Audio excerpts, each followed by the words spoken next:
This is the Ekwa Church here in Gbeleko Okedayo in Kaba local government area of Kogi State, where the Sunday kidnap happened. Lawmakers, political appointees, as well as security agencies are here to get first-hand information on how the incident took place. Pastor Matthew Atei was at the center of the storm on Sunday. He painfully explained how it all happened. I was doing call to worship when those people came in and they started shooting. So that is how they scattered the whole service. So when I tried to escape, one of them pursued me. He asked me to stop. I couldn't stop. I was falling down and I was running. So later I discovered I didn't see anybody at my back again. After visiting the Ekwa Church in Okedayo, traditional rulers, council chairmen from Kogi West Senatorial District, political appointees from Kababonu local government area, security heads, as well as other critical stakeholders went into a closed-door meeting to strategize. Nobody is smiling here, and the anger on the face of the state security advisor is an indication that he has been pushed to the wall. Anyone caught, any house or houses will recover arms, or anyone will discover that they have used money acquired illegally from criminality to build.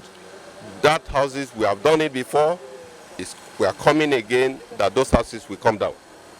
That is the message of His Excellency, and I've delivered it, and we have charged the people, the chairmen of the local government and the various stakeholders that they must sit up.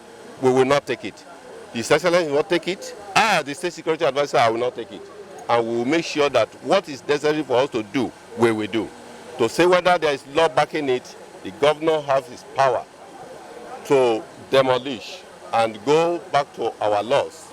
That is available, and we will do it. Briefing journalists after the 4-hour meeting, Commissioner of Police Idris Udauda said the security agencies have resolved to be more ruthless with their enemies. You should be expecting crime-free Kaba community, because the objective is to come and synergize, talk of synergy, talk of the strategies to use in making sure the criminals that have been creating inconveniences and havoc to the people of this area are arrested and may be prosecuted. The security agencies were just same one, and that has been made possible by the support and cooperation we are receiving from the state government under the leadership of Governor Bello Yahaya. Political appointees from Kababonu local government area, led by the Speaker Matthew Kolawole, also agreed to contribute personal resources to support hunters, with the Speaker Matthew Kolawole making donation of operational vehicles and motorcycles to hunters and vigilantes. Okun used to be known for peace, so what we are witnessing recently is not good for us at all. So that is why we have come together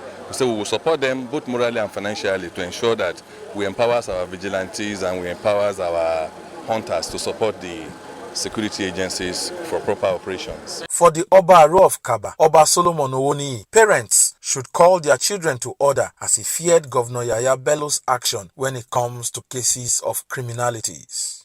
We have been preaching peace. We have been preaching orderliness in every family. But if a parent decides not to work for the interest of his own family, good luck to him.